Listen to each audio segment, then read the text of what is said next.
last Tsar and the last Romanov was Nicholas II. When he became Tsar, he vowed to continue his family's 400-year-old absolute rule over the Russian Empire.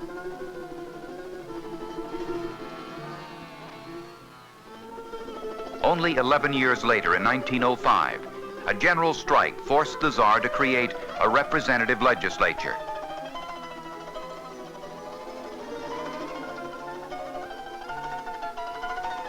The First World War began in 1914. Russia suffered terrible losses, and the Tsar's government seemed helpless. In February 1917, it was overthrown by revolution. Women rioted, demanding bread. They were joined by workers and soldiers. The Tsar abdicated, and a liberal government was formed.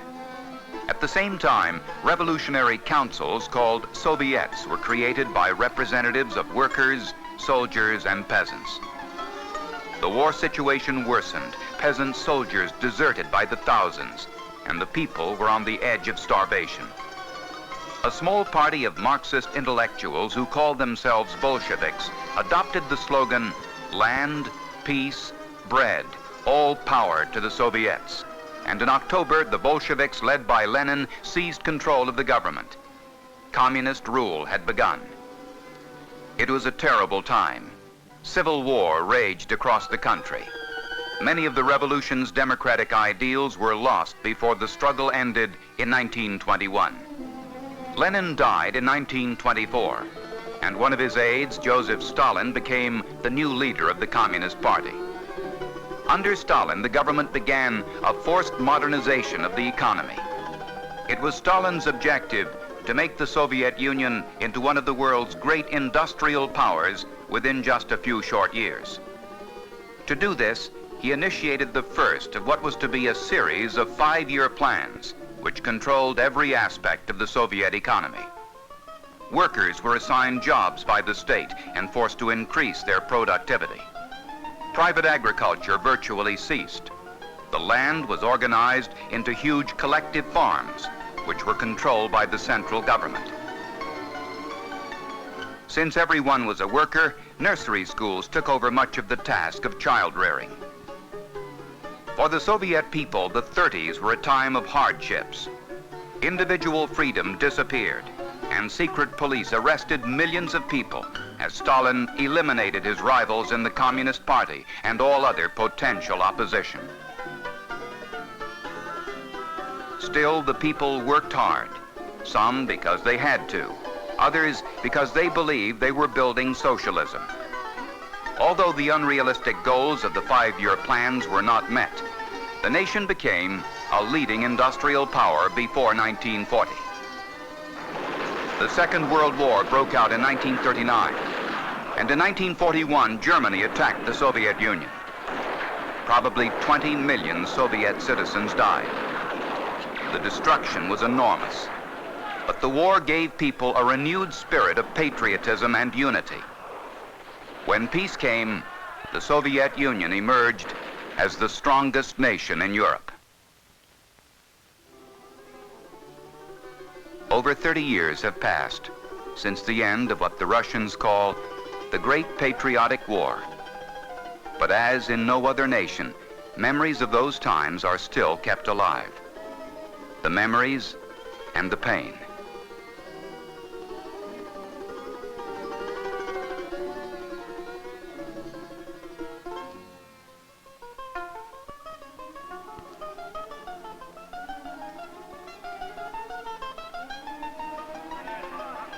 For many, the war was their greatest moment of glory, and the time when all Soviet people were brought together against the common enemy. Even more than by Marxist-Leninist theories, the Soviet people are moved by love of motherland and fear of war. This may be the key to most people's words and actions.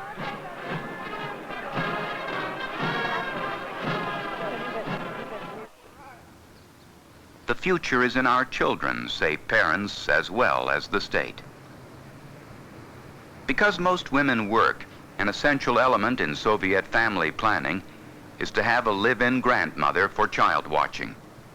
Russian grandmothers, perhaps more than grandmothers elsewhere, indulge, pamper, and spoil.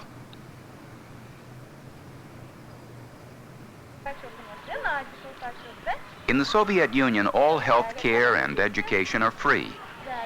But schools are controlled by the state, and the object of education is to create ideal Soviet citizens.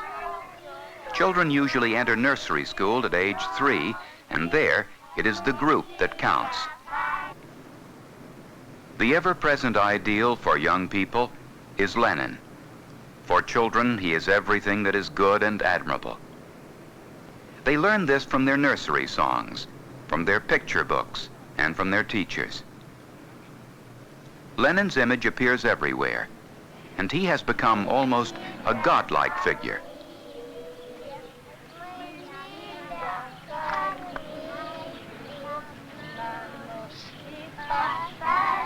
Schoolwork is hard. It concentrates on science and math. Memorizing is stressed. Discussion is not encouraged. And of course, there is always a strong emphasis on political training. Children are taught that the downfall of capitalism and the ultimate victory of communism are scientifically proven to be inevitable. Добавь, пожалуйста, что они еще делали? Тата, и она готовила ребятам обед, а они гуляли.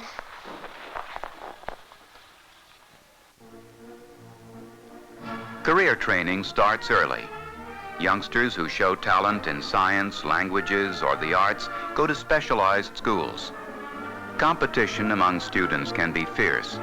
People with special skills, including dancers and athletes, enjoy many privileges.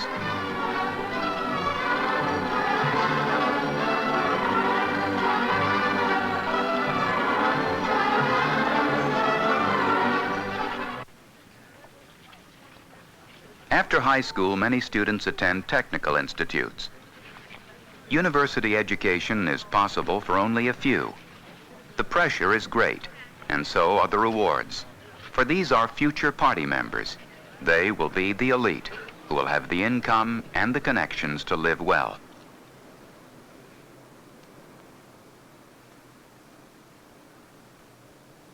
Children as young as 7 can join official youth organizations. Not all of them do, but even at this age, it is clear that in the Soviet Union, there are many advantages to belonging. The pressure is heavy to join the Young Pioneers for children ages 9 to 14. It is in the Pioneers that serious political indoctrination begins. To get ahead in life, a young person must become part of the system. Both schoolwork and after-school activities teach collective values. The ideal is a person totally free of individualistic ideas, a team player. At age 14 comes the decision whether to join Komsomol, the Young Communists League. Members of Komsomol may get preference for higher education and jobs, for they are already part of the communist political structure.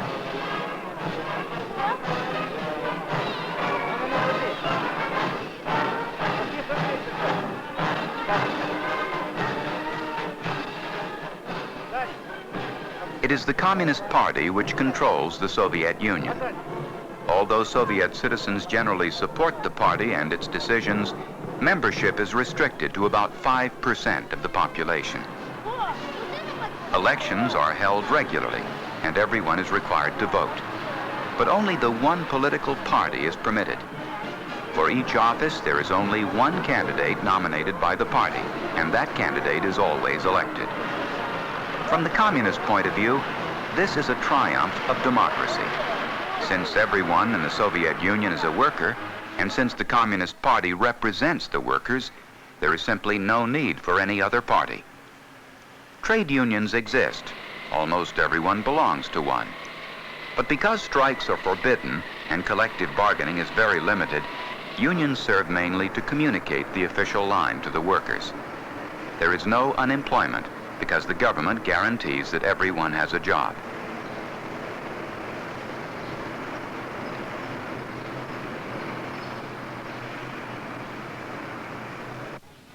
About half the workers in the Soviet Union are women. They have reached the highest levels of every profession and in government. But equality for women is still an unsolved problem of Soviet socialism. It is true that most doctors, most teachers, and most lawyers are women, but in the Soviet Union, these are low status and low paying jobs. Leaders of industry, government, and the professions are almost always men.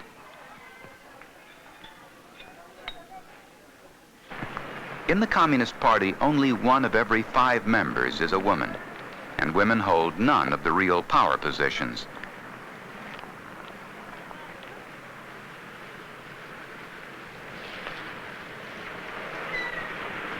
Equality has its drawbacks. Women do the same heavy work as men. In fact, they may do more, for it is usually men who supervise while women labor. Young people still get married, of course. It is usual for both a husband and a wife to have full-time jobs. But his job will probably pay more.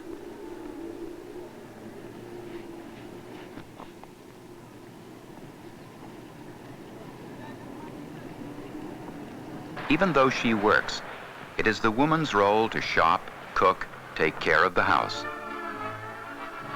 And of course, she should be a good mother.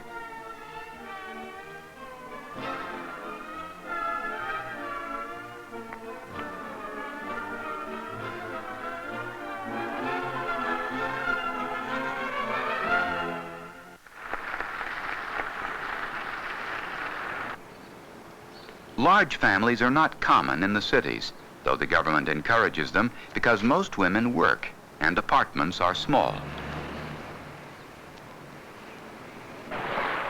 To see a woman with more than 1 child may indicate that she and her husband are members of a privileged group.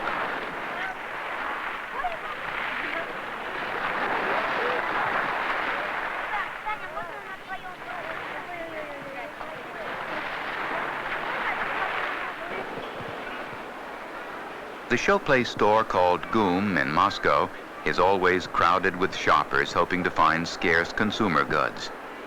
The Soviet economy, regulated by a central plan, puts a low priority on things like fashionable clothing that are not necessities. Until recently, the Central Planning Committee felt that clothes should be warm and serviceable for work rather than stylish. One thing is certain, clothes must be warm, for in most parts of the Soviet Union, the winters are long and cold. Russians are used to winter and enjoy it. More than once, the cold has helped defeat invaders of the motherland.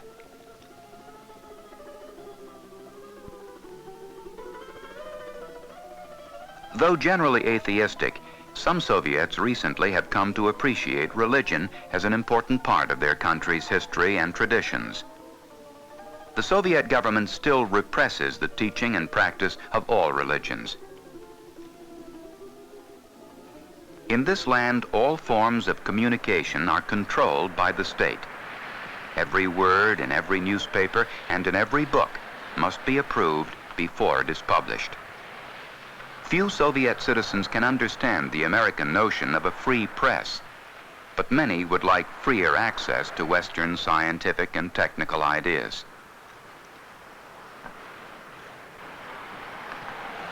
The Bolshevik revolutionaries recognized that the arts could be powerful tools in molding the new society. Motion pictures in particular were used to bring socialist ideas to the people.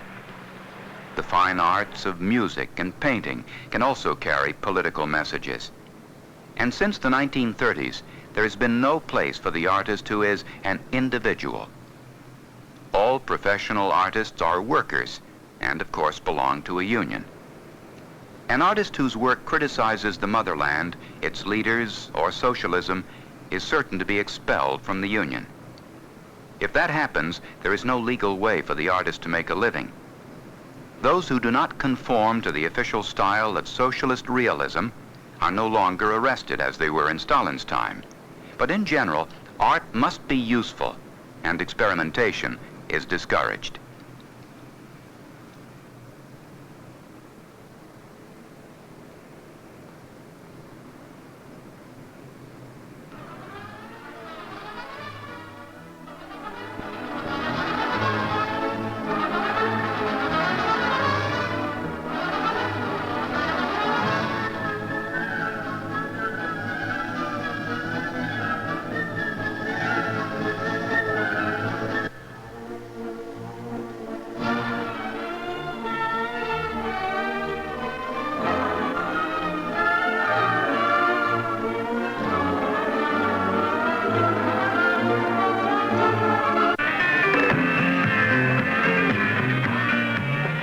In the West, blue jeans and rock music are in part a revolt against another generation.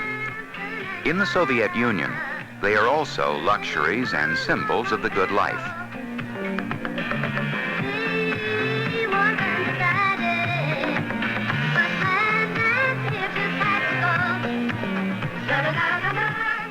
The government has recognized the power of rock and now approves rock bands whose songs express correct attitudes. The post-war generation has high expectations.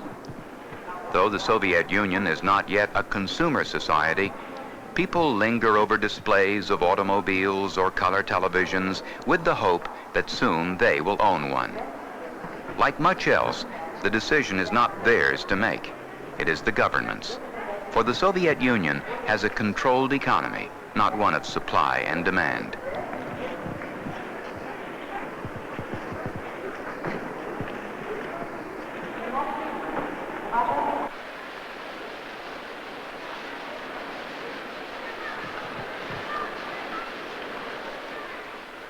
When the government decides to give priority to a project as it did to the Moscow subway in the early 30s, the results are impressive.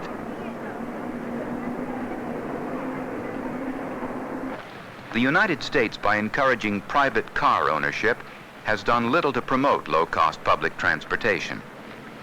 The opposite is true in the Soviet Union, where most people travel by train, bus, and streetcar. Recently, however, more and more private cars are seen on the streets. Automobile production has been increased, but not enough to satisfy the demand.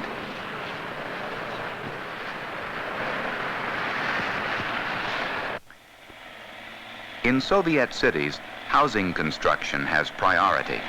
The Soviet industrial might has been turned to the biggest housing program in the history of the world. Innovative building techniques use preformed sections. Although the quality is uneven, whole cities can now be built in just a short time, using mostly semi-skilled labor.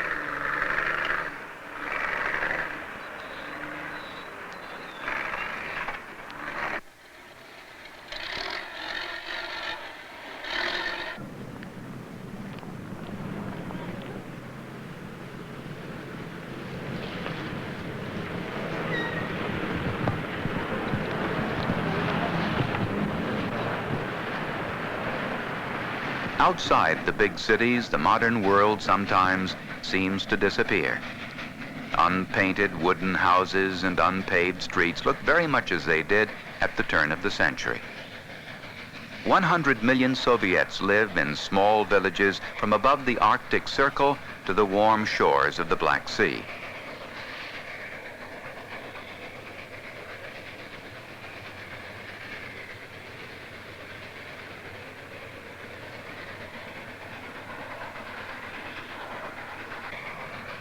About 20% of the Soviet Union's workforce is occupied in agriculture on collective and state farms.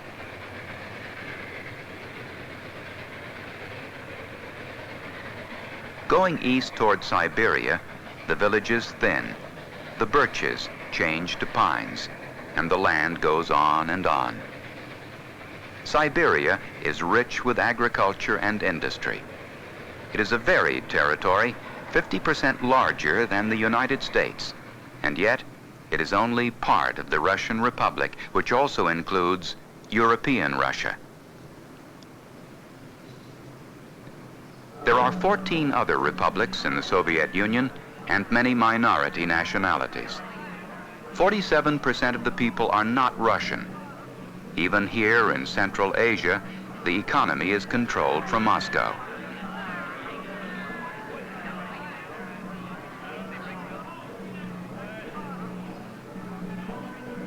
A great many of the managers and technicians are Russians.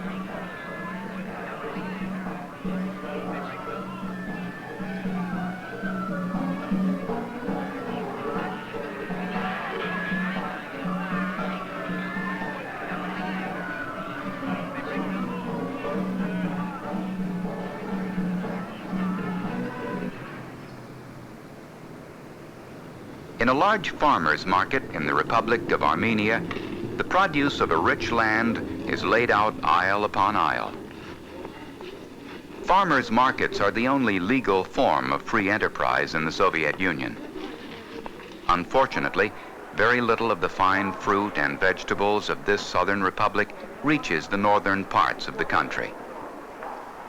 In spite of centralization, most of the republics maintain distinctive traditional ways of life. A policy which works well in Moscow may have to be modified in the Ukraine, or Kazakhstan, or Georgia. The decades since the end of World War II are the longest period of peace and stability the Soviet Union has known. Despite the high cost of Stalinism and the war, great progress has been made, and Soviet society and its political system will continue to evolve. There is still much to be accomplished in improving the quality of life and in guaranteeing human rights.